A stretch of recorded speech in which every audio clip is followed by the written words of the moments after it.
신미 스님이 강원도 오대산의 상원사를 구축하니 승정원에 명하여 경상도 관찰사에 치서하여 정철 1만 5천 근, 중미 500석을 주고 재윤감에 명하여 면포 200필, 정포 200필을 주게 하고 내수소는 면포 300필, 정포 300필을 주게 하였다.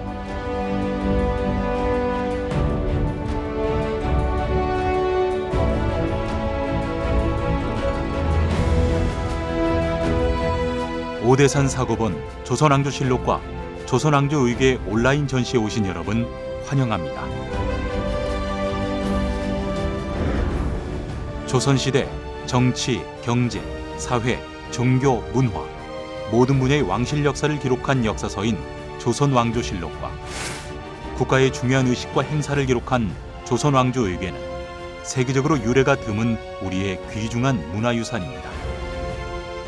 유네스코 세계기록유산으로 등재되어 역사적 문화적 가치를 세계적으로 인정받은 조선시대 기록문화의 꽃 조선왕조실록과 조선왕조의궤, 지금부터 함께 만나볼까요?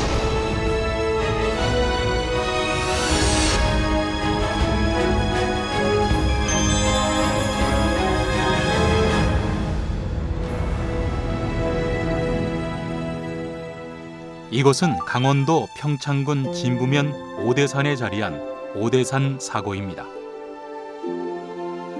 사고란 고려시대부터 역대 국왕의 실록을 편찬한 뒤 완성된 실록을 보관하던 수장 공간입니다.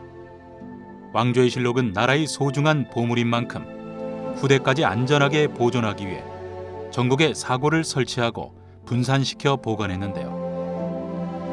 조선 전기에는 한양의 춘추관과 전주, 충주, 성주 이렇게 4곳에 사고를 두었습니다.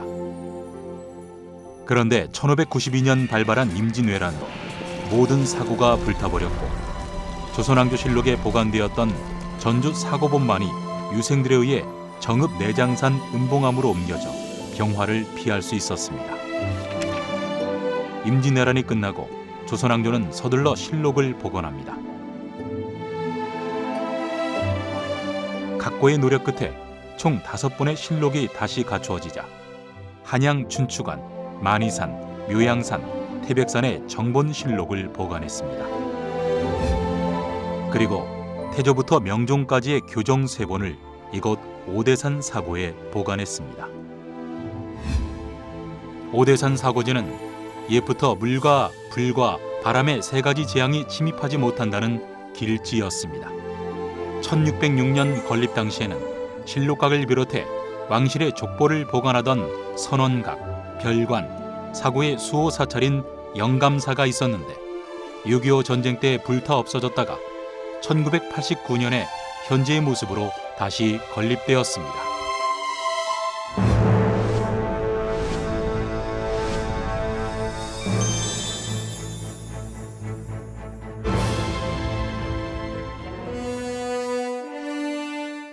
조선왕조실록은 조선을 건국한 태조에서 제25대 임금인 철종까지 472년 동안의 왕실 역사를 기록한 문헌입니다. 국왕이 승하하면 다음 왕의 초기에 실록청이 설치되어 전때의 국왕과 관련한 사초, 시정기, 승정원 일기, 의정부 등록 등 여러 문서를 종합해서 편찬했습니다. 정치, 외교, 군사, 제도, 법률은 물론 풍속과 미술, 공예, 종교 등등 조선시대 각 방면에 다양한 기록이 담긴 세계적으로 유례가 없는 귀중한 국가 기록물이죠. 그 중에서도 오대산 사고에는 1606년 태조부터 명종 때까지의 교정 3본을 봉안한 이후 선조실록부터 1865년의 철종실록까지 모두 25대 실록을 봉안했습니다. 실록을 보관할 때에는 책 사이사이에 종이를 끼워 책들이 서로 달라붙지 않게 하고 물이 스며들지 않도록 기름 종이를 책 위에 덮고 비단 보자기로 싼 다음 해충의 피해를 막기 위해 천궁과 창포를 함께 넣었습니다. 조선시대의 과학적인 보관 방법이 총동원된 거죠. 오대산 사고본 실록이 특이한 점은 임진왜란 후 불타버린 실록을 복원하면서 태조부터 명종 때까지의 실록을 교정한 내용이 고스란히 담겨 있다는 점입니다. 이를 통해 조선시대의 교정 방법을 살펴볼 수 있습니다. 그렇다면 우리 선조들은 어떻게 문서를 교정했을까요? 현재 남아있는 오대산 사고본 실록 74책 중 당시의 교정 흔적이 있는 실록은 모두 59책입니다. 교정 방법은 교정 부호를 사용한 경우와 사용하지 않은 경우로 크게 나뉘고, 붉은 글씨 또는 검정 글씨로 덧쓰거나 획을 추가해 글자를 바꾸거나 빠진 글자를 첨가하거나 삭제하는 등 다양한 방식이 동원됐습니다. 사고는 국가의 중요한 문서를 보관하는 장소인 만큼 조선 왕실에서는 사고를 안전하게 지키기 위해 최선을 다했습니다. 오대산 사고의 경우 사고를 관리하는 사찰의 주지 스님에게는 실록 수호 총섭이라는 승직을 내렸고, 사고를 지키는 책임자인 참봉을 임명했습니다. 또 사고 거물을 맡아서 지키는 스님인 수직 승도와 사고를 지키는 수직 군사인 수호군을 임명해 사고 관리에 한치의 소홀함이 없도록 했습니다.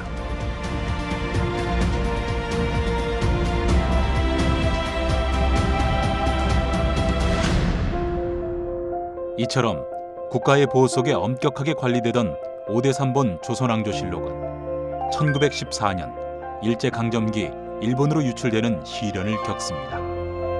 1914년 총독고 관원 및 평창군 서무조임 히쿠치, 그리고 고용원 조병선 등이 와서 월정사에 머무르며 사고와 선언 보각에 있던 책 150짐을 강릉군 주문진으로 운반하여 일본 동경대학교로 직행시켰다. 선조대왕 때 지보인 국보와 사기를 당산에 경납하여 수호를 명하였기 때문에 당산에서는 1년에 한 번이 보물을 포쇄하여 정중히 보관해왔지만 대정 3년 중 정부의 명에 의하여 고금의 시보로서 도쿄로 이송되었다. 이후 동경대학교에 소장되어 있던 중 1923년 일본 관동 대지진으로 인한 화재로 대부분 소실되었으나 47책이 동경대학교에 남아있는 것이 확인되어 조선왕조실록 환수위원회의 활약으로 2006년 고국으로 돌아올 수 있었습니다.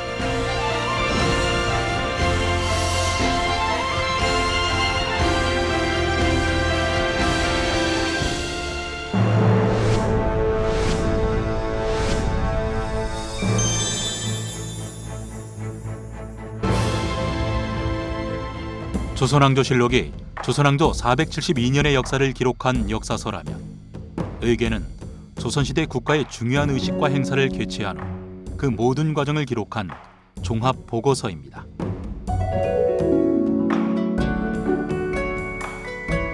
다양한 의식의 절차와 행사에 관한 모든 물품과 행렬 장면까지 그림으로 담고 있죠. 의계란 의식의 괴범을 줄임말로 의식의 모범이 되는 책이란 뜻입니다.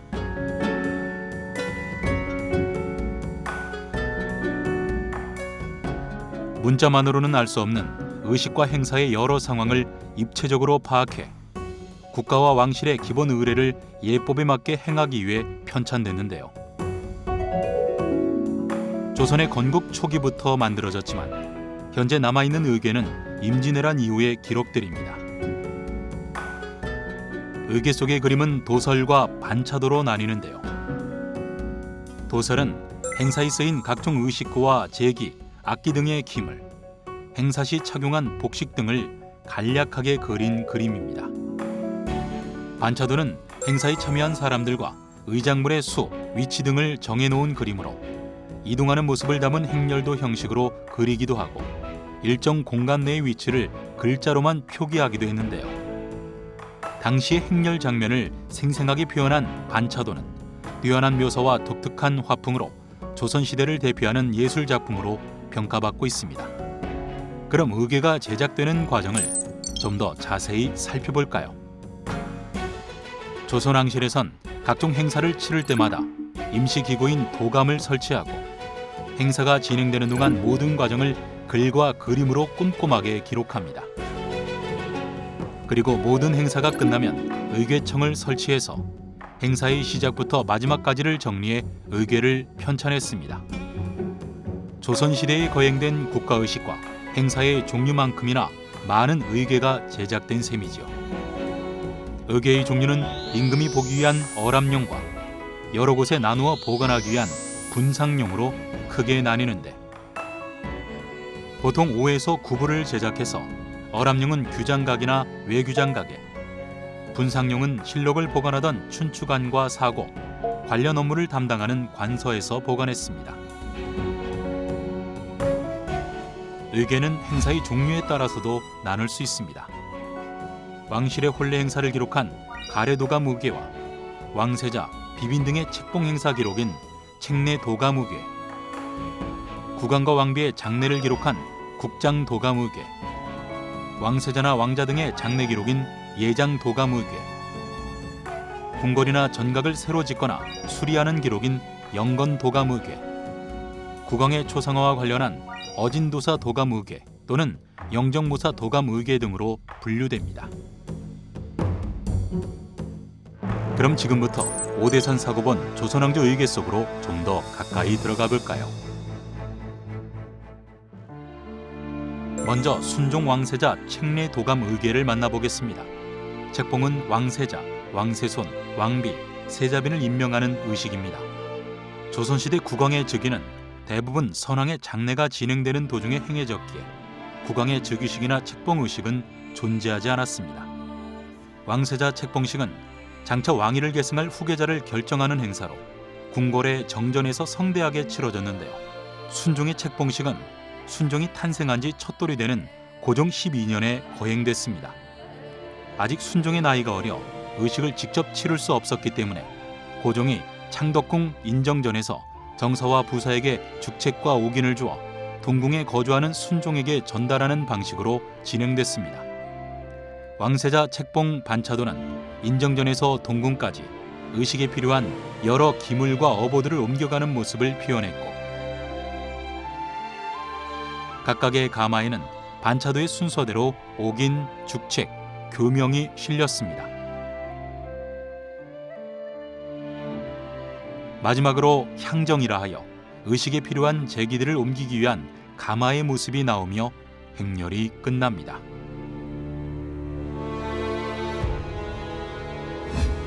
고종 명성황후 가래도감 의궤는 1866년에 거행된 고종과 명성황후의 가래 의식을 기록한 의궤입니다. 가래는 왕실의 결혼을 말하는데요. 국왕이나 왕세자가 왕비나 왕세자비를 맞이하기 위해 별궁으로 가는 친영 의식 후에 궁궐로 돌아오는 환궁 행차까지 가래도감 의궤는 가래의 의식 절차와 진행에 대해 자세히 묘사하고 있습니다. 고종 명성황후 가래도감 의궤는 모두 82면으로 구성되어 있는데 다른 의궤에선 찾아볼 수 없는 독특한 그림이 그려져 있습니다. 왕의 행렬 끝부분에 대원이 교자라고 해서 어린 왕을 대신해 섭정하던 고종의 생부 흥선대원군을 모신 교자와 왕비 행렬의 거의 마지막 부분에 흥선대원군의 부인이자 고종의 생모인 여흥부 대부인 민씨를 모신 가마를 기록하고 있습니다. 선대왕인 철종이 후사를 남기지 않고 승하하자 12세 나이로 흥선대원군의 아들인 고종이 즉위했고, 대왕 대비 신정황후 조씨의 수렴청정과 대원군의 섭정이라는 역사적 사실이 반차도에 반영된 것입니다. 고종 명성황후 가래도감 의궤에는 총 2,433명의 인원이 등장하는데 1,200명 정도가 참여했던 기존의 행차에 비해 2배 정도로 큰 규모였음을 알 수 있습니다. 조선시대 왕실 의례 중 가장 큰 비중을 차지한 것은 다름 아닌 죽음과 관련된 의식이었습니다. 특히 왕과 왕비의 장례는 국장으로 임종과 장례 준비, 묘의 조성, 장례 행렬, 3년상 동안의 제사까지 모두가 엄숙하고 성대하면서도 절제된 예에 따라 진행됐습니다. 조선왕조가 남긴 많은 국장도감 의궤 가운데 명성황후 국장도감 의궤는 아주 특별합니다. 1895년에 일어난 을미사변으로 시해당한 비운의 국모 명성황후. 2년 후인 1897년 원구단에서 천제를 올리고 대한제국을 선포한 고종은 왕비 민씨를 명성황후로 추존하고 비로소 황후의 장례 절차를 진행했습니다. 황후의 장례식에는 수많은 사람들이 함께했고 한양에 머물던 각국의 외교관들도 장지까지 동행했습니다. 조선왕조 마지막 왕비의 국장이자 대한제국 선포 후 최초의 국장으로 나라의 국운이 풍전등화와 같던 시기 최고의 예를 다해 국모를 보내며 슬픔과 분노를 삼켰던 만백성의 마음이 명성황후 국장도감 의궤에 담겨져 있습니다. 오대산 사고본 조선왕조 의궤는 일제강점기에 일본으로 반출된 후 일본 국내청에 보관되었다가 조선왕조 의궤 환수위원회 공동대표인 월정사 주지 정념 스님을 비롯한 각계각층의 노력 끝에 2011년 무사히 돌아올 수 있었습니다.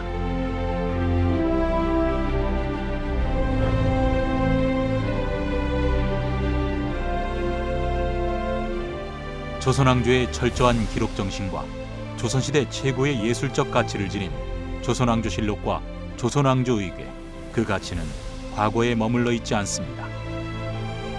우리 모두의 관심과 애정이 이어질 때 600년 조선의 역사와 문화가 이 시대에 새로운 꽃을 피우고 더욱 의미 있는 미래의 가치를 만들어 나갈 것입니다. 조선왕조실록과 조선왕조 의궤는 우리 민족의 소중한 보물이자 인류 문화의 발전에 공헌할 세계인의 유산입니다. 그 중심에 민족의 숨결을 지켜온 오대산 사고가 자리합니다. 현재 국립고궁박물관에 보관되어 있는 오대산 사고본 조선왕조실록과 조선왕조 의궤가 오대산으로 돌아와 더욱 빛날 날을 기대합니다.